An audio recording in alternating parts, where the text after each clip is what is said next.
New Earth, Mondays at 5 p.m. Awaken the highest version of yourself. The light and love of divine healing floods into you now. Hello, everyone. This is the second episode of New Earth. It took a while to get the ball rolling because I had to figure out some technical stuff with Chapman Radio, but I'm glad to be back. Right now, I'm in San Diego, California, visiting my mom who lives here. I have Cleo, um, my sister's dog, in my hands right now, wrapped around my arms. She's soaking in some sun, and so am I. I'm wearing a bucket hat, iconic bucket hat that I use since like 2 years ago. And yeah, just feeling really peaceful, really zen, and really blissed with everything that I'm surrounded with right now. This episode is gonna be more chill. I really haven't planned a script or anything, but I just kind of wanted to make it more of a conversation to get to know ourselves better. So yeah, I think that I'm gonna start by sharing a little bit of my spiritual journey, my journey of finding light and finding the universe, or reconnecting with the universe, to better say it in other words. So I'll begin. Hopefully, it doesn't get too hot because I'm wearing a shirt and a long sleeve shirt underneath, um, and I decided to sit literally right by the sun. But yeah. So let's take it a bit back to 2016 when I graduated high school. I was really involved in high school. I used to be um, class president, and I was president of some other clubs on campus. I always really just enjoyed being, as I said in my previous video, being part of different niches of different groups of people and kind of uniting with persons based on a common cause rather than like on a social life, if that makes sense. And so, yeah, I was just really involved in school. And then once my time to graduate high school came, I actually had my first big existential crisis. I wasn't sure what I wanted to study. At the time I thought I wanted to be a vet because I really love animals, and um, I thought I was gonna go study biology in UC Davis. That was kind of like what I thought out. But then once I got to UC Davis, I was pretty much confused with everything and anything that you could possibly imagine. I didn't know if I liked the guy that I was dating at the time. I didn't know if I liked the major that I was in. I didn't know if I liked the town that I had moved into. So yeah, very, very, very confused. And so after a few months, I wasn't really feeling well emotionally, and I told my mom that I actually wanted to go back to Peru to just figure it out and try to find myself back home. And I was kind of ashamed at the moment, not gonna lie. I was ashamed that I had worked so hard to move to the US and be where I was. Now I was kind of taking a step back, or at least that's what I thought in the moment. But luckily, I've always had very supportive parents that allowed me to take my own decisions, and they were like, sure, you just have to figure out what you're gonna do when you come back home, because I don't want you to be in the house all day. Like, you either apply to a new college or find an internship or do something, because I don't want you to just sit around at home. And that's something that my mom has always been very strict on. She always wants me to be productive and do things, and maybe that's why where I get all the motivation to join all these different clubs, because she's always pushing me to take a sport during the summer or take a cooking class. She's always been that way. But anyways, she said, yes, you can come back to Peru. You just need to figure out what you're gonna do in your time here. And I was like, okay, perfect, let's do that. I mean, it was kind of hard, not gonna lie. I was really ashamed too of telling my friends that I was leaving. My friends from UC Davis, I was really ashamed of telling them, and that's something that I kind of wish I would have done differently, because I wish I would have just been honest and transparent with my emotions at the time, but I'd rather just kept it by myself and didn't really tell them what I was going through. But it was just a very confusing time. I had no idea what I wanted to do. And so I applied to a college in Peru called La Católica. Oops, it's a very busy, very loud car. And December came around, and after that one semester in UC Davis, I moved my stuff back home, and I remember driving from San Diego to Davis to pick up my things, and it was just like a really sad drive, because I knew it was all coming to an end. But I don't know, something inside of me told me that it was the right thing to do. So I came back to Peru. January began. Luckily that month, two of my really close friends, Violeta and Camila, came to visit, and so that was pretty fun. I remember I had a good time. And I just had a really fun summer with my high school friends, and then March came around and I started going to college in Peru. And I was doing just like general education at that point. I was taking classes about history and math and just trying to get my GEs done. And I don't know how, but I remember finding a place called Lima Yoga. Lima is the city where I come from.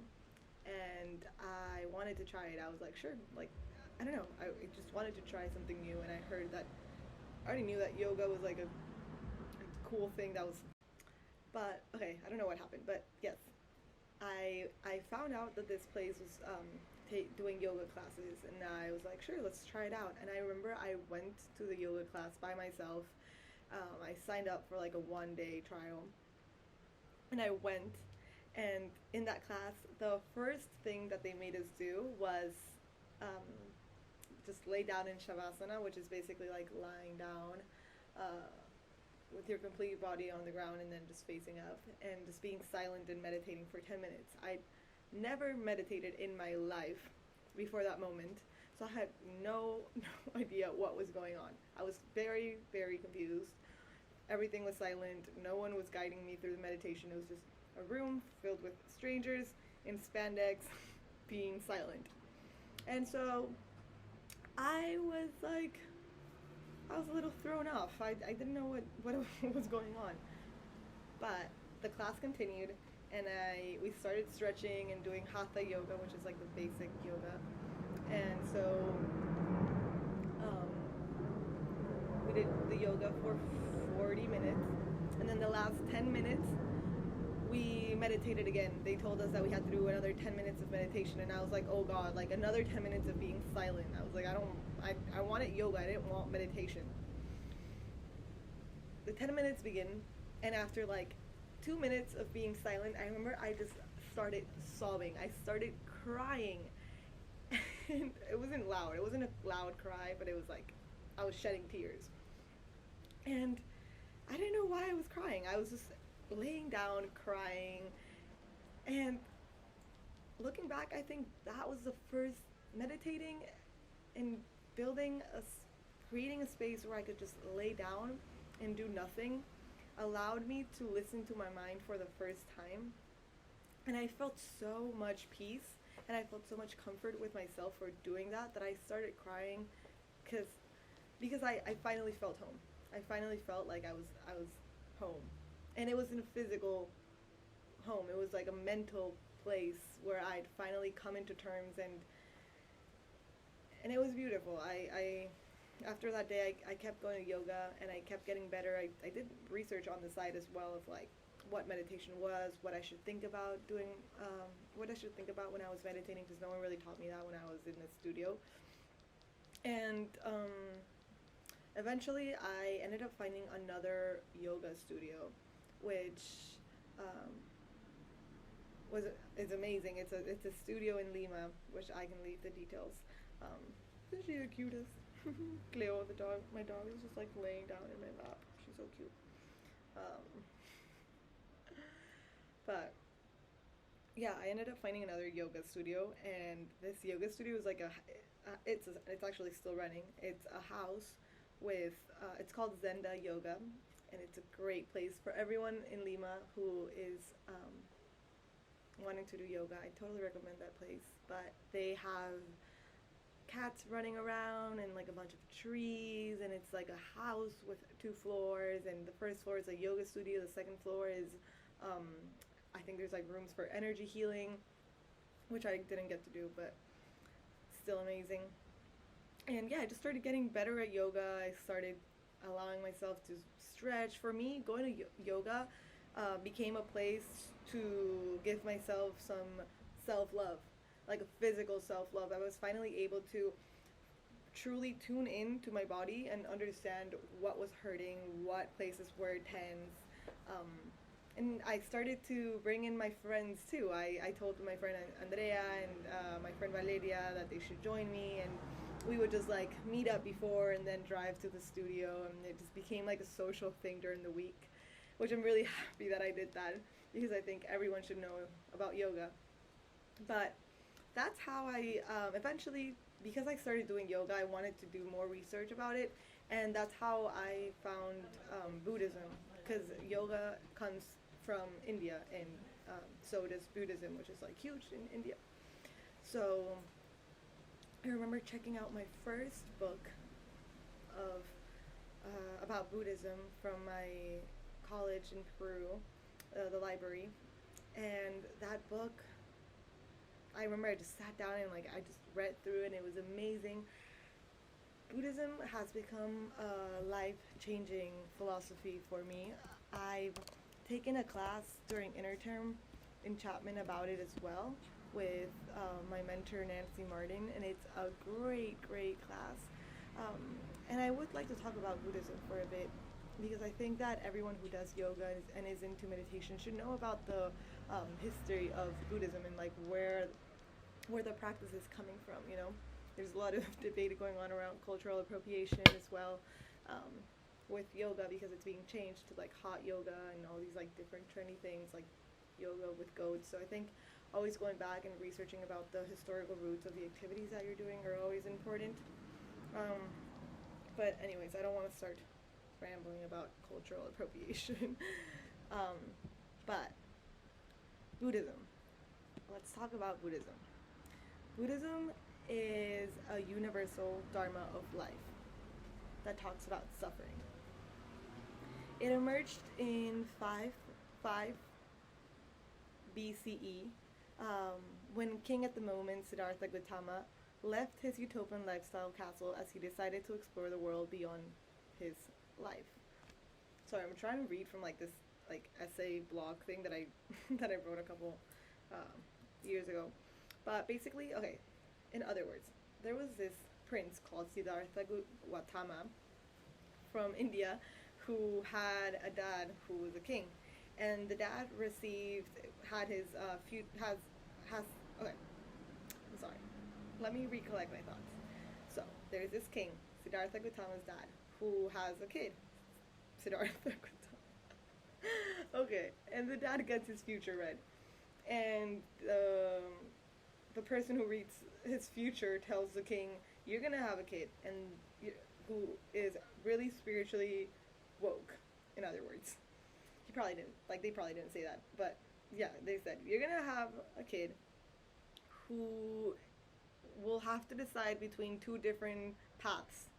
He can either become a great king like you and take over your seat when you're gone, or he can he will become a big spiritual leader. And of course, the dad, who was a king, didn't want that second option. He wanted his son to become king when he wasn't gone. When he was gone, sorry, when he passed away.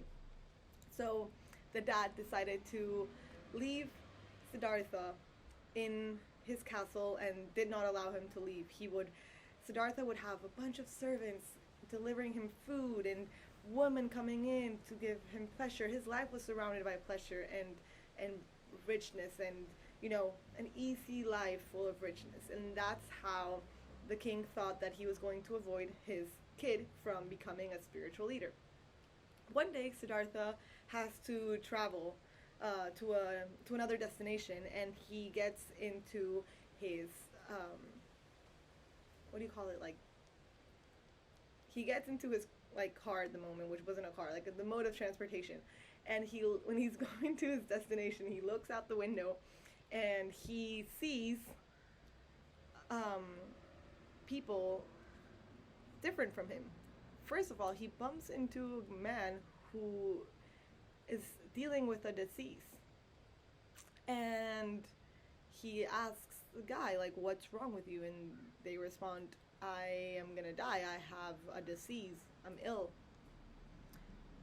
Siddhartha is probably confused at that point. He's like, ill? Like, people don't get ill, you know, I have he's probably had doctors available to him and the best food, so he's like, what, there's illness?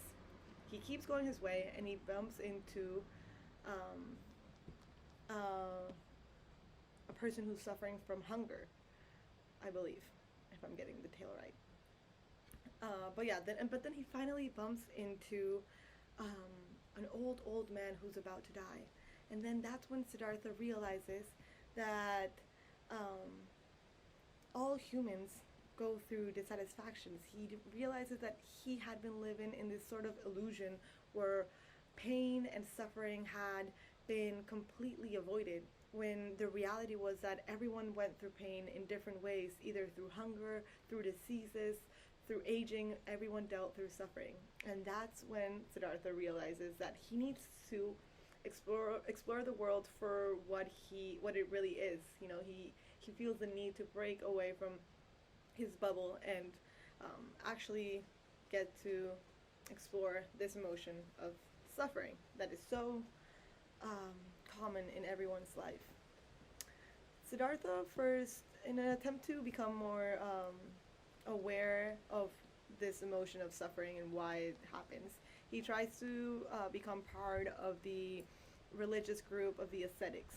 The ascetics are a very ancient tradition where there's a lot of layers to them, but basically they don't eat, and they try to starve themselves as much as possible so that they reach higher spiritual frequencies.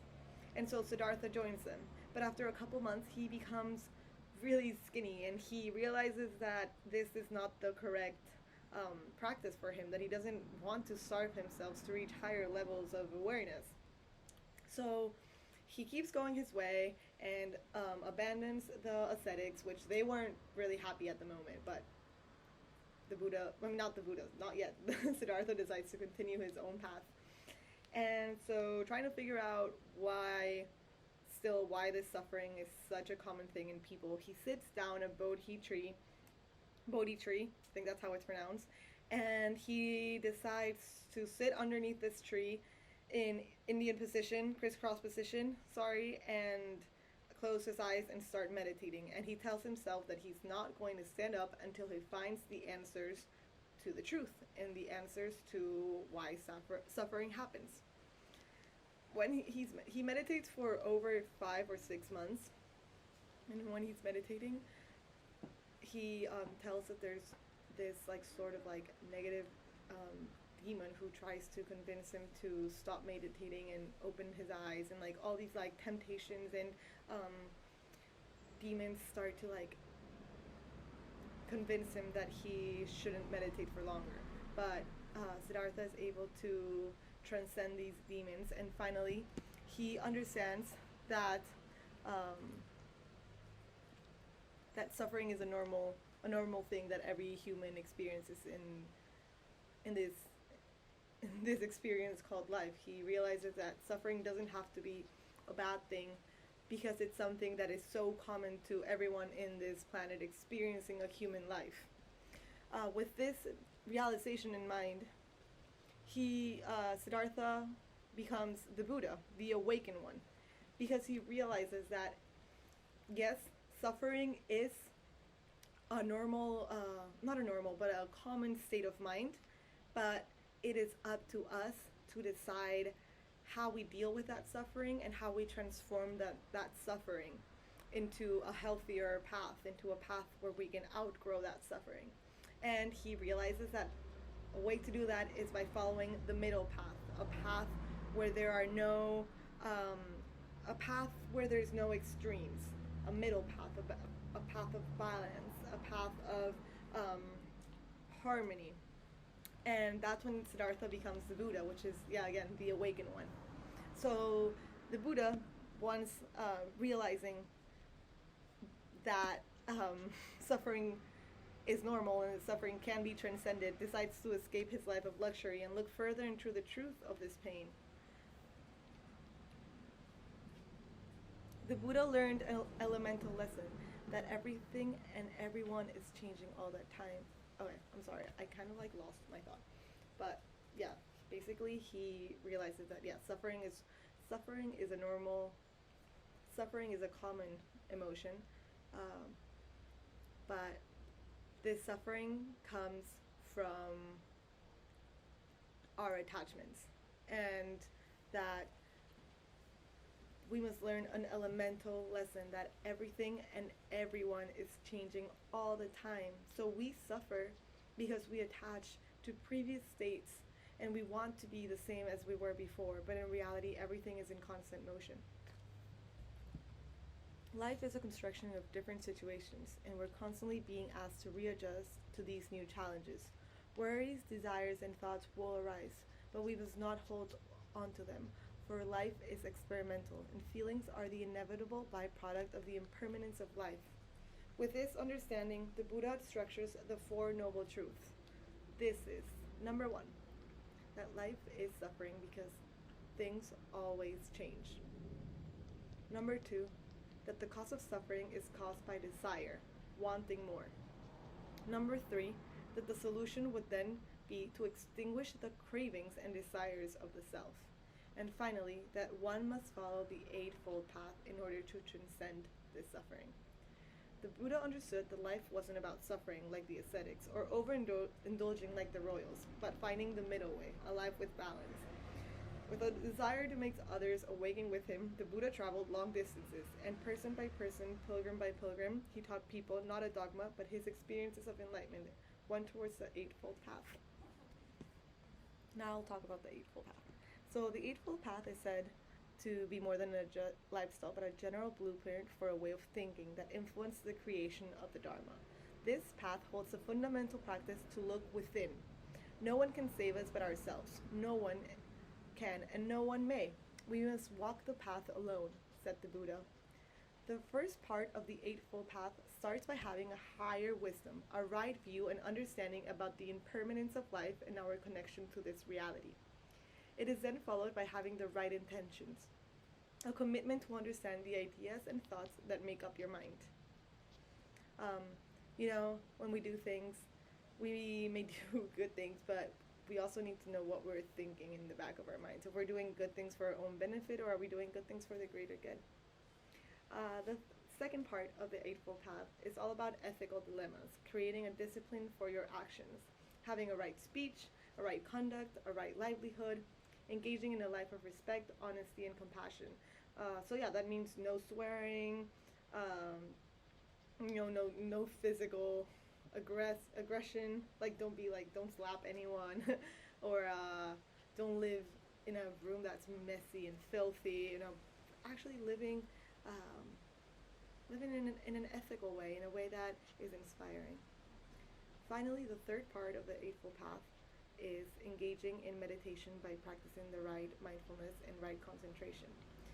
So the Buddha came up with a bunch of meditative practices where they would allow you to explore your mind and the way you were processing things, because everyone is dealing with their own thoughts and their own suffering. So by understanding our mind, we were able to at least create a stronger link, a stronger connection between the way we're reacting and the way we're thinking.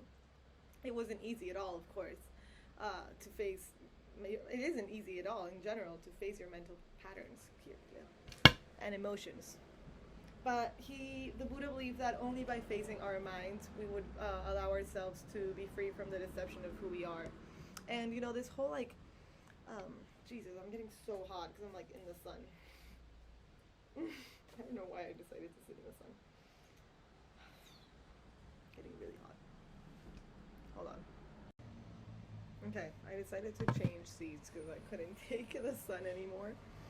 Um, Let me just get in the position. Okay, so yeah, that's kind of like the story of the Buddha. He started out as a prince, and he was being deceived by his father from not facing the reality of other people's suffering, of lower social classes, of the hardships that people may face, and he had to face them on their own. And when he realized that people were actually suffering or being sad from having a disease or not having money, or being old, he wanted to explore this emotion of suffering, and he wanted to understand why people, not everyone lived, this amazing, rich life that he had always been used to. And by sitting under a Bodhi tree for 6 to 8 months, he was finally able to understand that suffering is a common emotion that everyone has to face as a human being, and it is by following the middle path, the Eightfold Path, that we allow ourselves to transcend that emotion and really become aware of our mental patterns. And even though we will have to face suffering throughout the different experiences that we get to live, we can choose how we react to that suffering, and we can choose what we learn from that suffering, and we can choose how we move forward from that suffering as well. And one of the most important things that the Buddha also keeps reminding us is that suffering mostly comes when we become attached to things, when we don't accept that we are in constant motion. Everything is constantly changing. And even if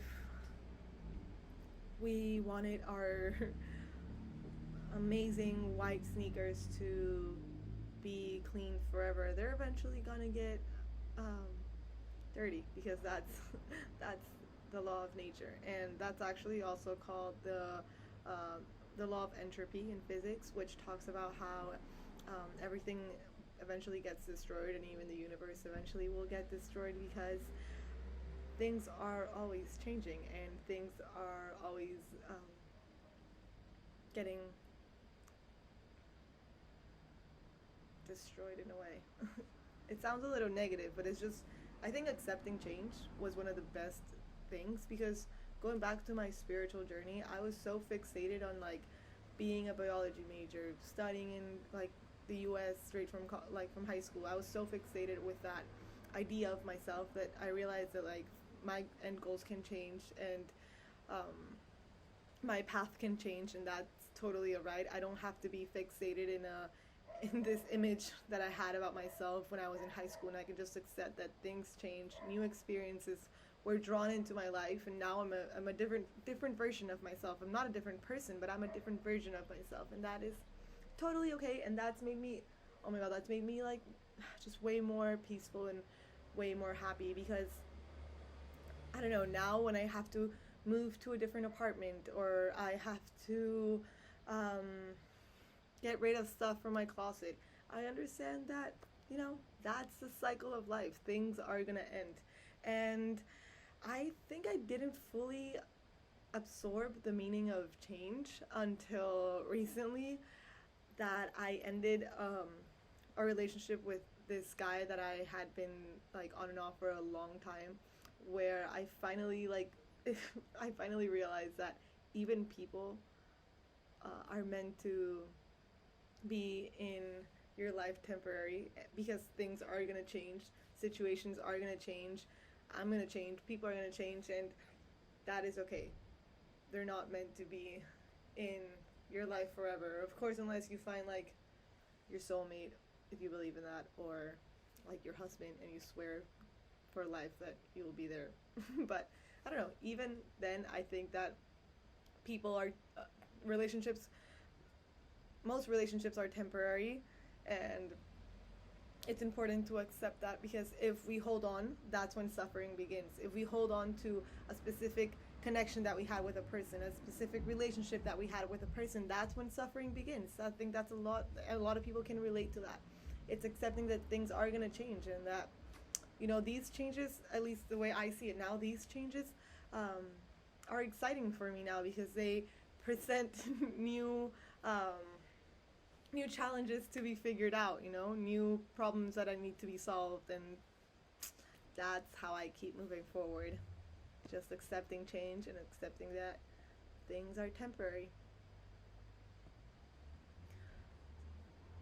Another great thing, aside from change, that the Buddha constantly tells us to think about is also the idea of the self and the idea of having an identity.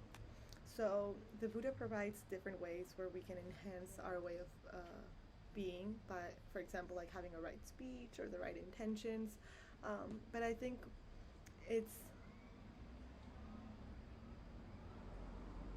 the idea of meditation that is super important about Buddhism and yoga. Yoga is not only about stretching, it's also about meditation. And meditation is an integral part of yoga and the Buddhist religious practice. The goal of meditation is to give yourself a pause and recognize what your inner self is going through. By focusing our attention to the breath, you can become mindful of the single present moment and the great emotions that you are having in relation to the world. Eventually, the practice of meditation will help you grow out of your own imagination, the repressed self, and make you realize the reality of your existence. I think that the reason why I started crying in that class, as I said before, is because I finally gave myself a moment for me to stop and truly acknowledge what was happening with my inner reality. I had just moved from different countries. I was changing my career goals. I was going through stuff, and I finally gave myself the time to listen to my mind, and that was just one of the greatest feelings, and I hope everyone can experience that. And if you do get into yoga or meditation, again, I do recommend that you get into you grab some books that I can totally recommend at the end to learn more about Buddhism, because if you're going to practice, if you're going to walk the walk, talk the talk type of thing, like if you're going to do the practice of yoga and meditation, you should definitely do your research on like where it came from and how it started. I think it's always super, super important.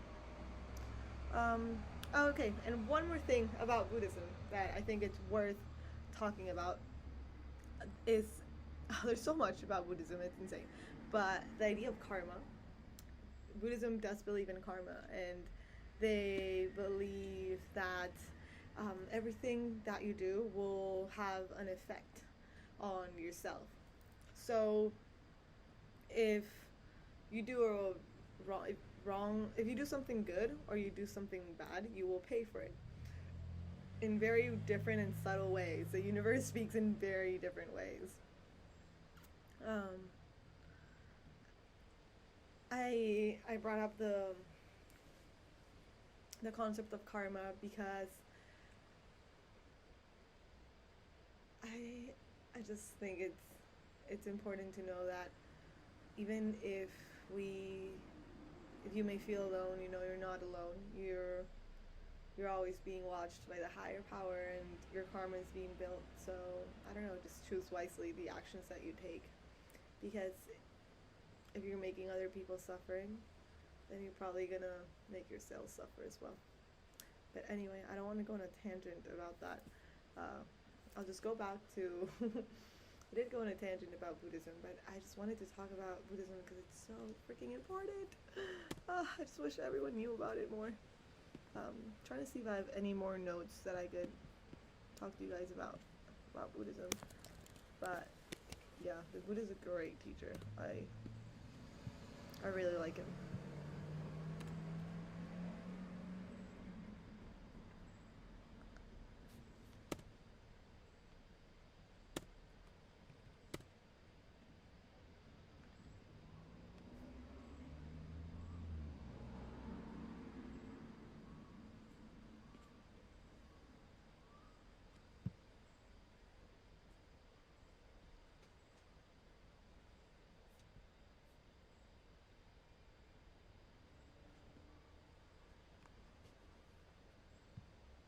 Okay, let's continue. Let's continue with my spiritual path. So So yeah, I got into yoga and meditation, and I did research on Buddhism, and I started to get really into it. It was amazing, and um, I mean, of course, I was still going through stuff at the moment. I was kind of depressed. I started going to therapy. I was like still in my existential mode, um, but I knew that I had a higher plan, and I motivated myself to apply again to go back to college in the US. And my parents told me that I would be allowed to go back to the US, but this time I had to choose wisely. And so I did a lot of research, and that's how I found Chapman. And I'm just really blessed that they allowed me to come back. My first class in Chapman was actually mindfulness with Professor Julie Artman, which I actually found an old recording of a New Earth episode that I did with her and Guillaume about meditation that I'd love to post about. But yeah, that class just brought me so much good insight. Mindfulness is all about being in the present moment and being mindful, literally mindful about your actions and your words. And it's a different take on Buddhism, I'd say, and a different take on meditation. It's more westernized, but it's still amazing because it teaches you to be in the present moment. Sometimes when I'm surrounded by people, surrounded by friends, I'm talking, but I can see that they're not listening. They are hearing me, but they're not listening. Their mind wanders. They're thinking about other things, and I've done it too. But mindfulness really teaches you to listen, to observe, and to be in the present moment. Again, going back to Buddhism, remember how I said that the Buddha realized that suffering came from not accepting change and from attachments? Well, that kind of relates to being mindful as well, because the only thing we know for sure is the present moment. And sometimes when I get anxious thoughts about what's gonna happen in my future, I could have done, how I could have done things differently in the past. That's when I am not in the present moment, and I start thinking about things that are not real, things that probably have not happened. And it's okay. It's okay to visualize myself accomplishing my goals and learn from my mistakes by going to that memory and going through the layers. But I think it's always good to stay grounded and come back to the present moment and realize that, hey, yeah, I can't do all these things, or I could have done all these things, but I'm here now, and what can I do now? And the practice of being in the present moment, it's very important, and I hope everyone gets a chance to be reminded that the present moment is the only thing that we know for sure, and it's filled with unlimited possibilities. Right now, I could be watching a movie, I could be walking my dog, I could be eating a burrito, I can do so many things, but no, I'm talking to you guys, I'm here in this podcast, and recognizing that already brings so much peace. The present moment is a gift, and it's the way to anchor ourselves to the truth and to reality, because it's really all that we know for sure. A great meditation practice to be in the present moment is when we are um, going somewhere, really taking the time to pause when you're entering a room and look around and observe the things that are happening around you, rather than just reacting immediately to the new situation. Really taking the time to take a pause and observing. And that has been one of the greatest lessons in my entire life, taking the time to pause before reacting.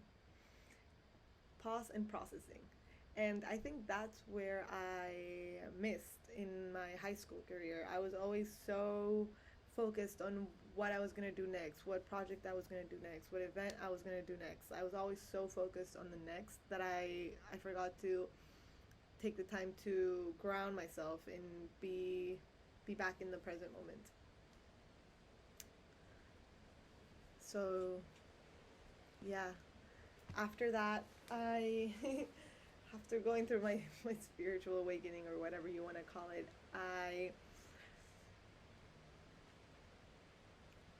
I started to study religious studies, and SEC as well, but religious studies specifically, and that's opened the doors to so much wisdom and so much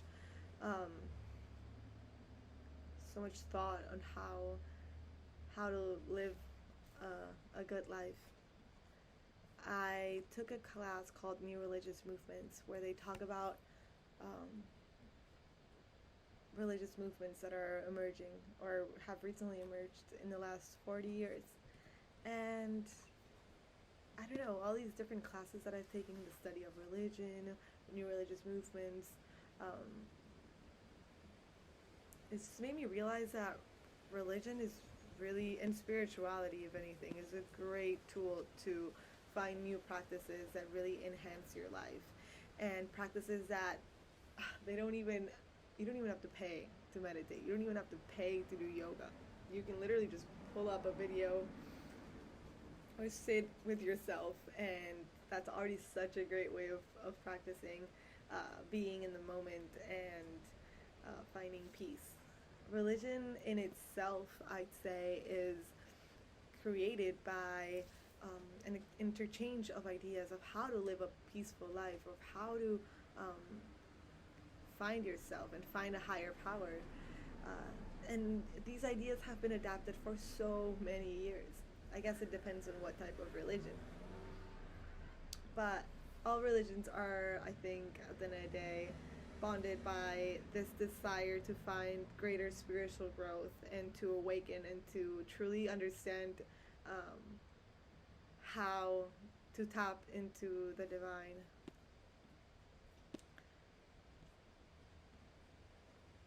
Most importantly, I think religion gives people purpose. They make people realize that they are greater than our physical bodies. We're greater than our physical bodies. We have a mind that's going 100 per hour, and we have ideas, and we have creativity, and we have imagination. Religion gives us a purpose to exert that force for our into our true calling. And I think that's one of the most beautiful things that we can create for ourselves in our time on earth, feeling like we have a purpose, feeling like we have meaning, and feeling like we're growing.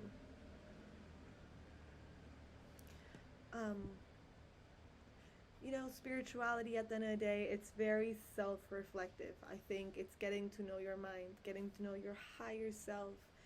It's very intuitive at the same time. No one is going to tell you. No one should tell you who you are. That's why I do like therapy, psychotherapy. But I don't know, when I did psychotherapy, I realized that at the end of the day, I knew myself better than anyone else, because I had been the only one who had experienced everything that I had experienced. Or in other words, I am the only one who's lived my story. So yeah, it was nice to hear a third opinion from a professional, but I understood that I held all the answers about myself only if I truly created that sacred space to listen to my mind and meditate, where I was going to be allowed to receive the answers. And that's why I think spirituality is such a great tool for everyone, and that I wish everyone can start practicing through meditation and through yoga, because it really allows that space for self-reflection. It's also very, very, very mysterious. Sometimes there are no answers to why things happen the way they do. Sometimes you're gonna talk to someone, and that person is gonna tell you an advice that you needed to hear, and just coincidences are not just coincidences. I truly believe that sometimes things happen for how can I say this in words? Sometimes the universe just communicates to you through numbers or through people, and there's no explanation. You just have to accept it, and I'm more than open to receiving those messages. Finally, I do think that at the end of the day, humans want to feel like they're part of a community. We crave connection. We crave friends and love. And so spirituality, or more so religion, allows that community to be created, of people connecting and of people sharing. Religion in itself, compared to spirituality, I think it's very different, because I think that religion is more so an institution. After studying a bunch of religions, I do think that religion can be compared greatly to a business, because it does require money to run their temples and their worships, and I do think that religion has evolved to in a way that it's practiced like a business, meaning that they require basically money to exist. But spirituality, on the other hand, as I've been talking, it's free. It's available to everyone and anyone who's ready to take on this path of getting to know yourself and getting to know your mind. And I welcome everyone in this channel and everyone who's listening to me to take the time today to sit by yourself, close your eyes, and just give yourself a pause from reacting, from being simulated. Give yourself a pause and just listen to yourself, listen to your body. What is it trying to communicate?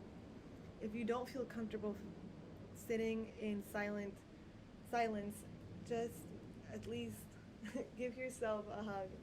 And it already feels so much better. Spirituality is there for everyone, and spirituality is when you realize that you are greater than your own body, that your mind and your thoughts are powerful and your words have meaning.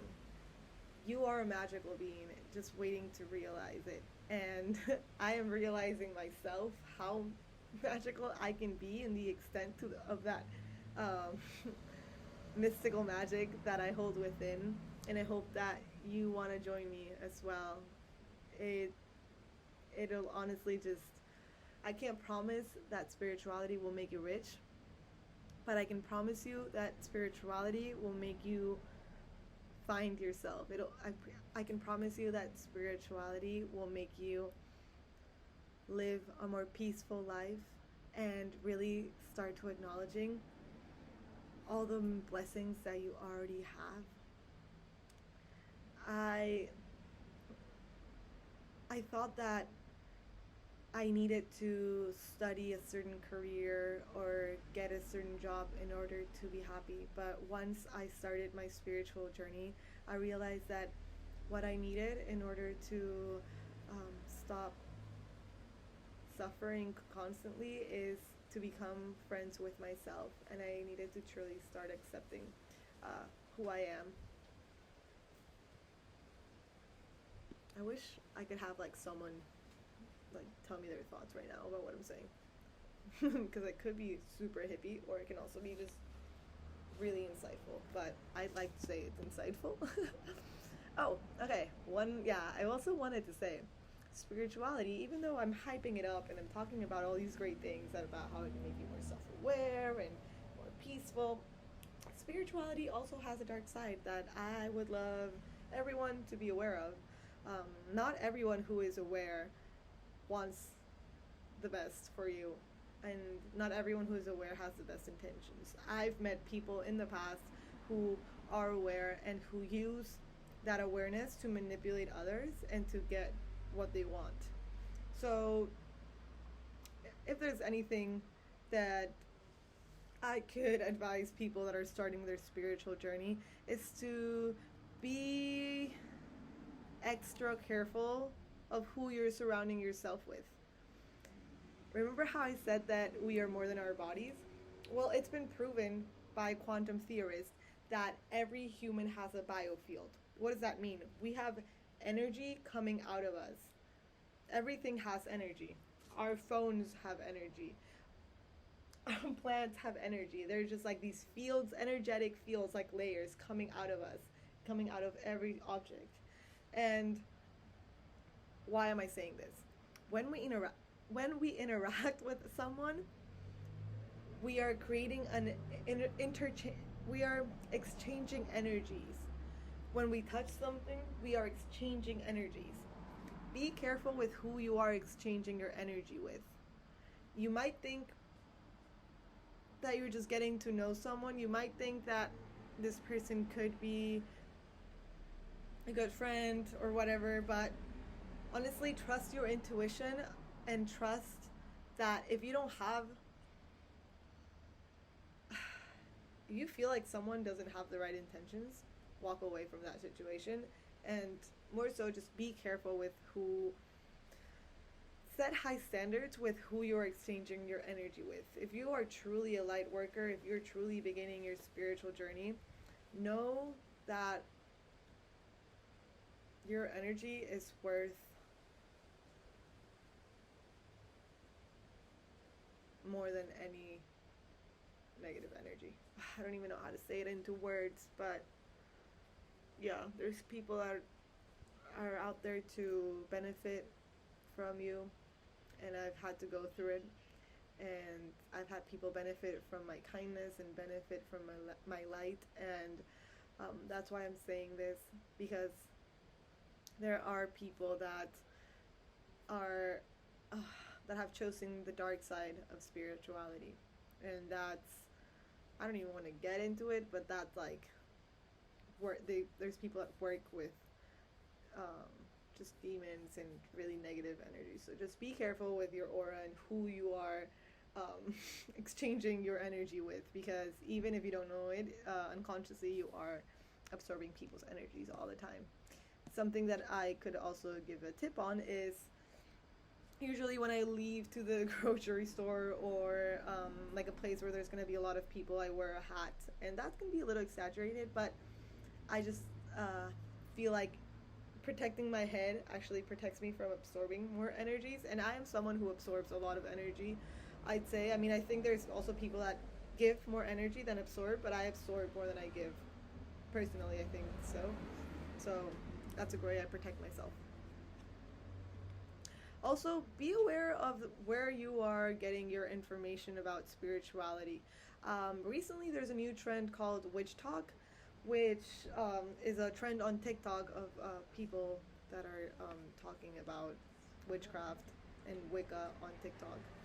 But I don't know, having studied academically religious studies, I can say that there's a lot of misinformation being spread on witch talk, and don't believe everything that you learn on the internet. If you're actually interested in starting right your spiritual path in the right way, I can definitely recommend some books about Buddhism and Wicca, but please don't just trust the internet, because there's a lot of misinformation, and I would recommend 100% going back to the original text of these religious practices and interpreting them yourselves rather than absorbing the interpretation of other people.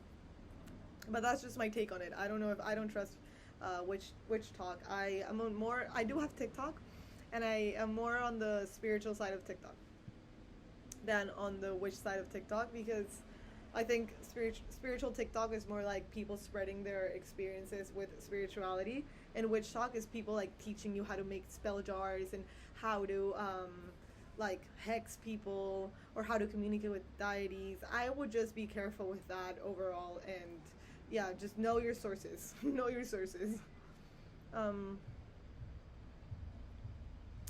I also want to share a quote from Einstein, that Einstein was very into meditation, actually. He would close his eyes and meditate for long periods of time in order to come up with new experimental processes and new theories. And so he was really in tune with the universe, and he did believe that there was energies around us, and a higher energy that was greater than our physical bodies. And this is a quote from him that says, "The religion of the future will be a cosmic religion. It should transcend personal God and avoid dogma and theology.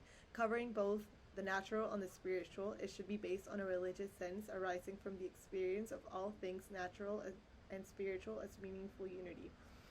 Albert Einstein. It's a beautiful quote because we are moving forward from a religious society into a spiritually awakened community, I'd say. I think I always say this, but I do believe we are entering an energetic shift, or more people who are awakening and more people realizing that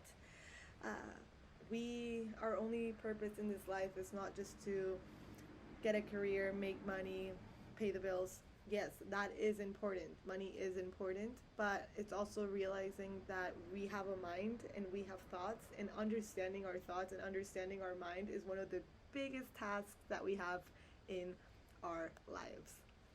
And the more people start meditating and the more people start doing spiritual practices like yoga or art or self-expression, the more I think we will be able to create systems in societies where we are all respected and we can all just be in harmony with one another. So yeah, just to end things here, spirituality really, really changed my trajectory. I'm really happy that I was able to study religion, which is more of like the foundation of spirituality. And I can give a whole, like I could talk more about other religions other than Buddhism, but that's how my spiritual journey began, with Buddhism and with meditation. And I think moving from Buddhism into my own spiritual journey has allowed me to reclaim my power and become more aware of people's emotions, my own emotions, being aware of what I want in my life, what I don't want in my life. Just being aware is such a blessing, and spirituality has also allowed me to reconnect with nature and land, and just being grateful for being in this earth, and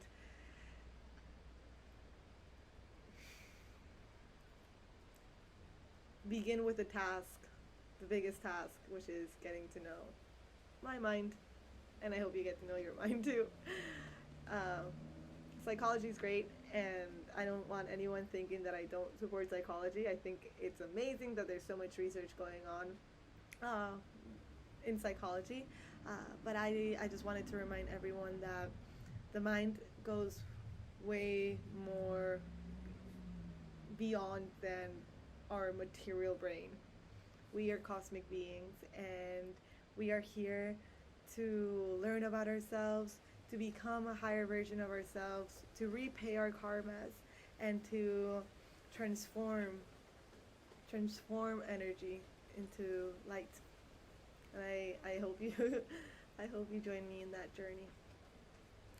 Thank you, and remember that this is a quote from Sadhguru, which says, "Spiritual process is not about chanting a mantra or closing your eyes.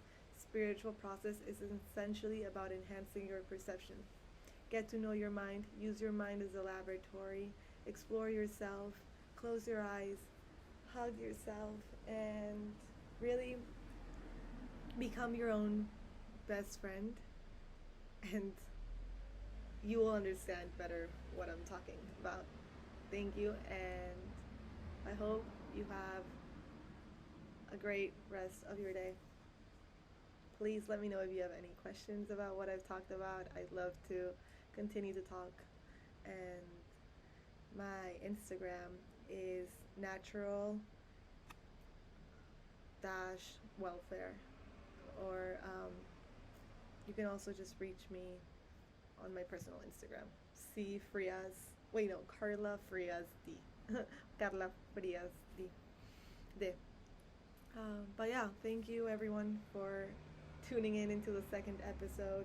Talked a little bit about my spiritual journey, about Buddhism and what I learned about Buddhism, accepting change, accepting suffering, and transforming ourselves by allowing us to get to know our minds. Thank you so much. Don't forget to hug yourself. Don't forget that your spiritual journey is waiting for you to begin. Namaste. The light in me sees the light in you. That's what it means. Bye, and I'll see you next week. Bye. New Earth, Mondays at 5 p.m. Awaken the highest version of yourself. The light and love of divine healing floods into you now.